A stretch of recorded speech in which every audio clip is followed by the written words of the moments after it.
Welcome back, everyone. Here's a recap of our time spent in South Korea, a place that we instantly loved and cannot wait to revisit. We hope this video gives you some ideas of what your trip there could look like. Let's get started. We landed at the Incheon airport after a 3-hour flight from Hong Kong. This is such a nice airport. We stumbled upon this display on our way to the buses. It was super peaceful and festive.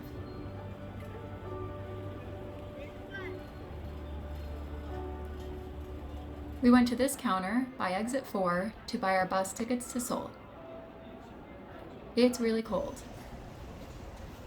Finally on our way, the bus ride from the airport took about an hour and 10 minutes. The bus tickets cost 17,000 Korean won and dropped us off in front of our hotel. However, you can also take the train, which is a lot cheaper.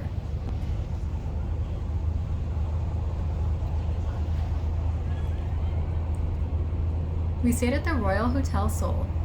It's in a great location, walkable to a lot of the city's main attractions, and right near all of the street food in Myeongdong, although it is more touristy than other areas of Seoul. The streets here were packed, which was surprising because it was so cold at night, but the street food was delicious and so convenient. Since this is a busier area, if you're wanting to go to one of the many restaurants, make sure you book beforehand. We tried to go to a few places we had on our list, but the wait was over an hour. We ended up at a Korean fried chicken restaurant called BB.Q Chicken Myeongdong, which really hit the spot. It was great spending the first night walking around the lively city streets and checking out some stores.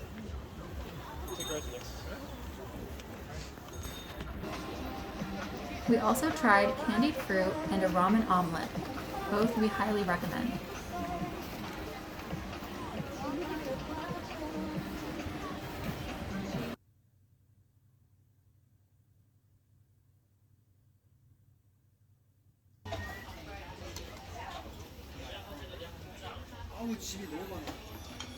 Our first full day here, we set off early and headed for the Gyeongbokgung Palace. It was built in 1395 during the Joseon dynasty. It costs about $250 USD to enter, but if you dress up in a traditional hanbok, then admission is free. This was a huge palace with a lot of areas to explore.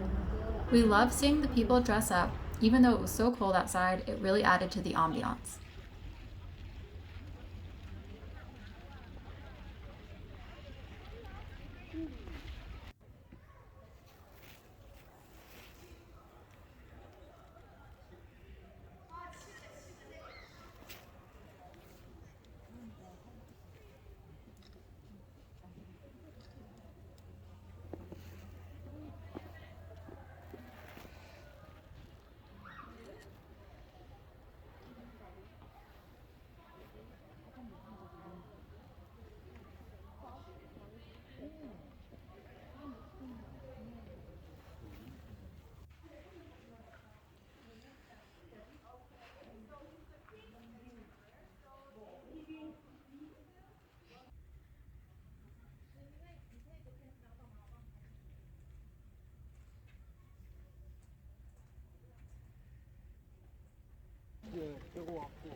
Make sure you stay for the changing of the guard ceremony, which is done at 10 a.m. and 2 p.m. every day except Tuesdays.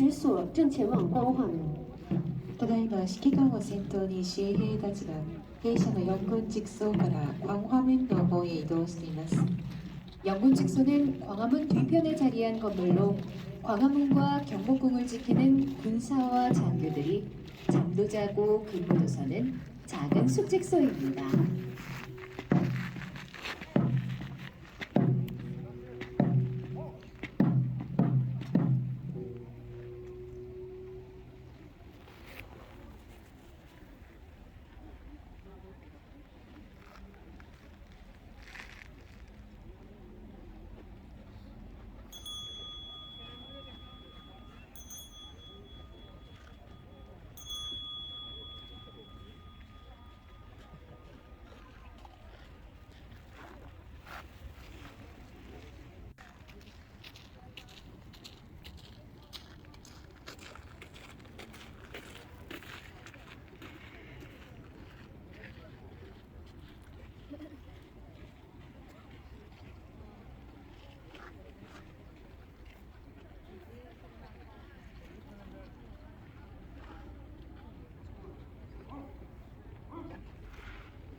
이제 수문장이 하수군을 접간하겠습니다.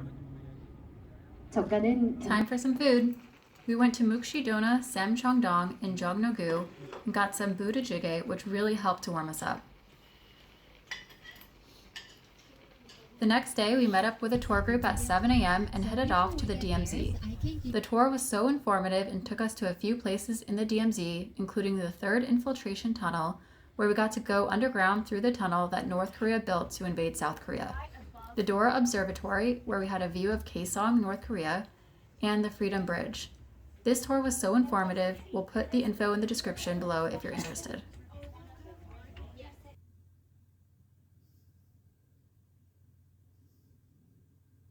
After the DMZ tour, we spent the rest of the day walking around Seoul. Since this was a few days before Christmas, every store was playing Christmas music and the city was lit up with Christmas lights. It even started to snow.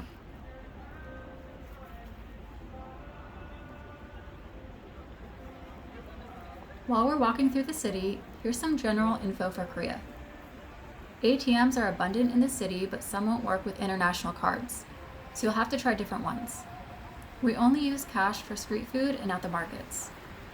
Also, Google Maps doesn't work in Korea. Instead, use the Naver Map app.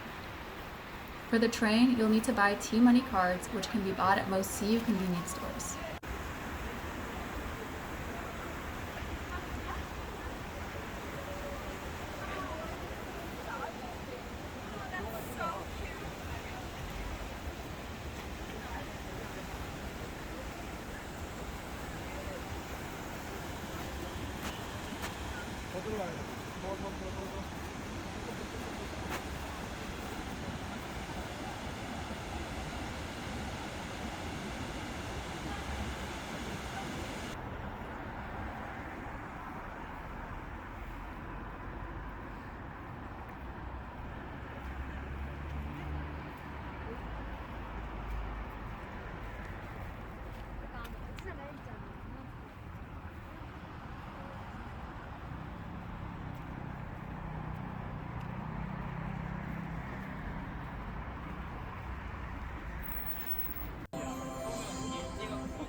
The next day, we headed to the Jongno district to see the Bukchon Hanok village, which is a neighborhood with traditional-style Korean-style houses.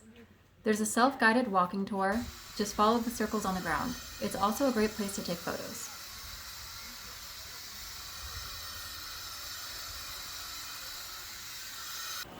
We then headed to the indoor market, Gwangjang Market, where we tried some amazing Korean food. Make sure you grab some hotteok while you're there. It's one of my favorite things I tried in Korea. They sell them at stands all over the city.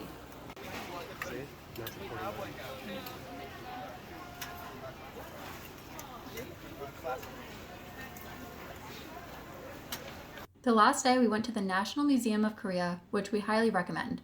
They had a ton of artifacts from Mesopotamia and a section that went through all of the different dynasties in Korean history. Admission is free, and it is a great rainy day activity.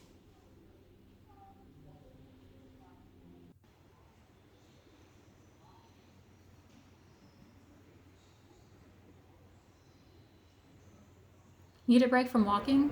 Grab a coffee at the Starfield Library. It's a nice place to sit down and relax. However, I wouldn't go out of your way for this, but it is a good place to escape the heat or the cold.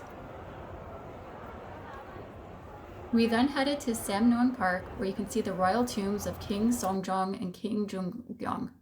They overlook the city, and the park is a UNESCO World Heritage Site. And that's it. Thanks for watching.